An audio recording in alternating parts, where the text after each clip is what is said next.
As one of the founding members, lead singer, and lead guitarist who wrote 90% of the Grand Funk music catalog, Mark Farner has always been known as the engine that powered Grand Funk Railroad. And if you want to be honest, then I'm sure many fans will agree, if there was never a Mark Farner, there never would have been a Grand Funk. This is not a knock on the other two band members, but to have a group reach the height that Grand Funk achieved with only 3 members starting out, it takes that one member to step up and carry that load. And in Grand Funk, that one guy, without a doubt, was Mark Farner. Bands that have more members usually have the luxury of a couple of guys to share that weight. Got Page and Plant, Daltrey and Townsend, Lennon and McCartney, just to name a few. But Mark Farner did most all of it himself. Early on, Mark didn't really open up much about his early life. But as the years have passed, he has talked a little more about his childhood and family, the tragic death of his father when Mark was just 9 years old, along with his feelings about his bandmates, the beginning and the end of Grand Funk, the reunions that have happened, and the one that hasn't happened yet. So now let's kick back and take a look back at the engine that pulled the Grand Funk Railroad, Mark Farner.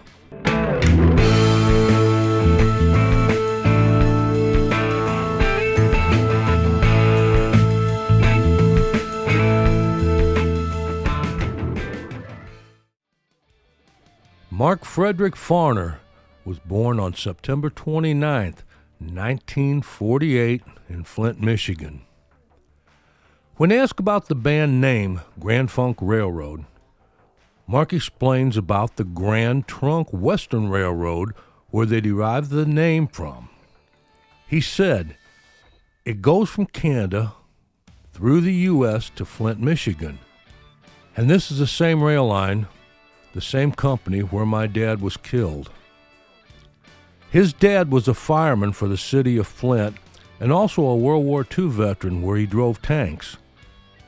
Mark went on to say that when he was 9, his dad and a fellow fireman were coming from a meeting that they all had, and as they crossed the track where there was no light, they got T-boned bad.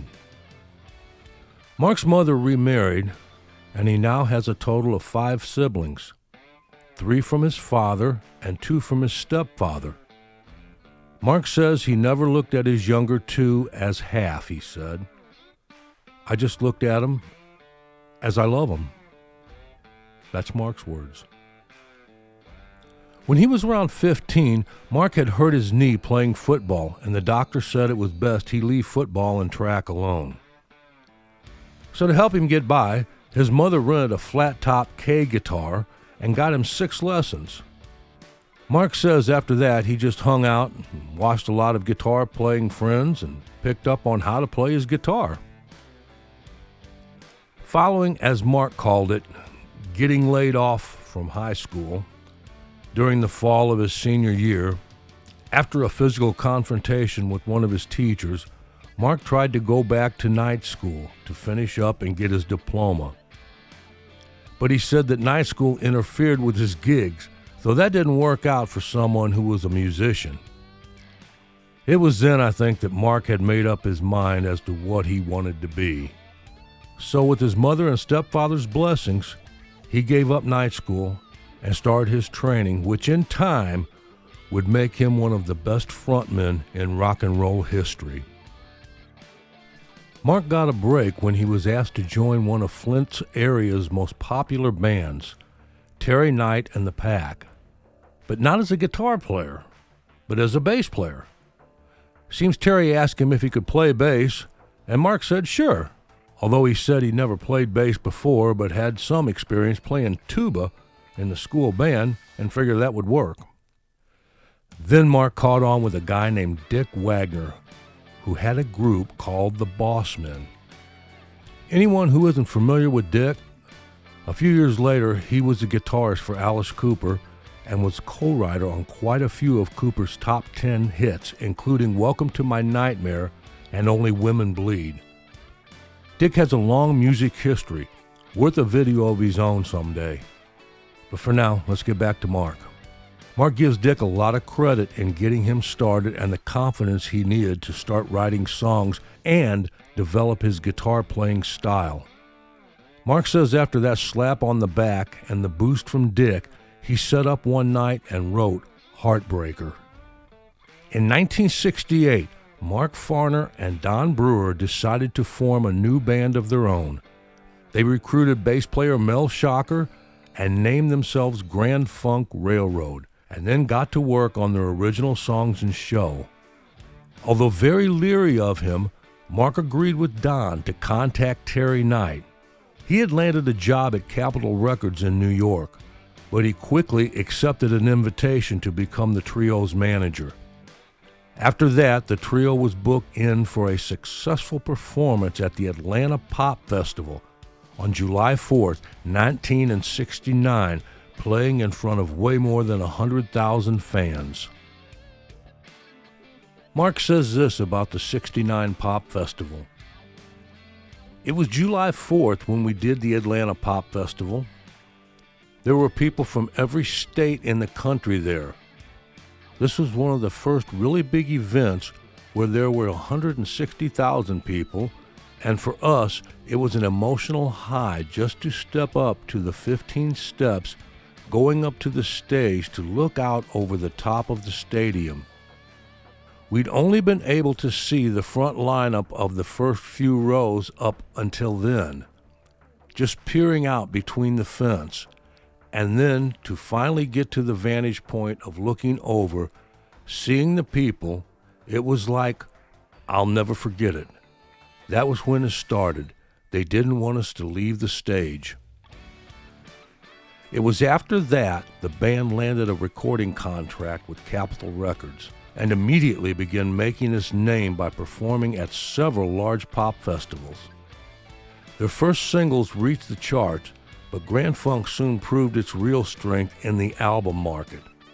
On Time reached number 27 in 1969, Grand Funk in 1970.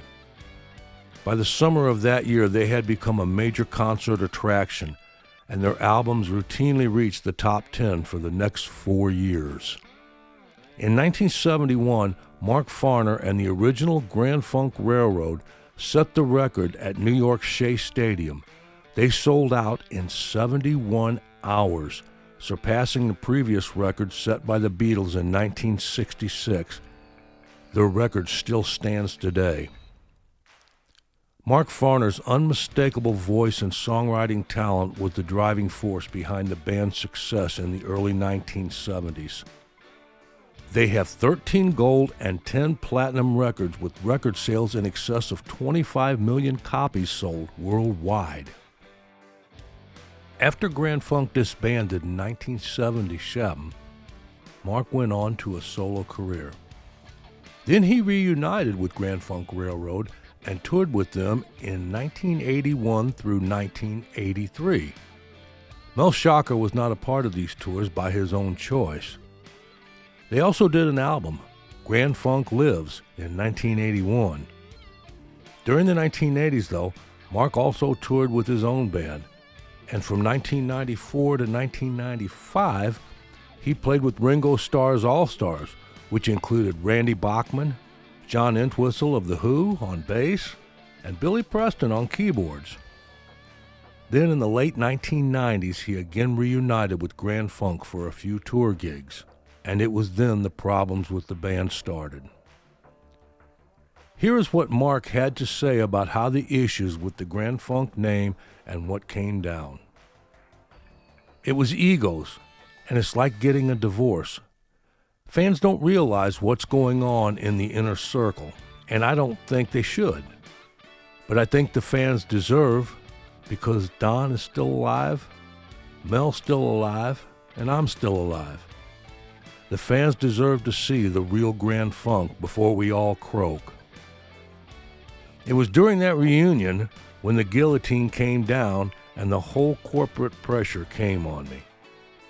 Because prior to that, I received letters from an attorney out of Jupiter, Florida, cease and desist letters, and I'm thinking, what is this all about? It was Don getting his attorney to send me these letters to cease and desist from using the Grand Funk Railroad associated with my advertising of one of my solo shows. He didn't want me to say it at all.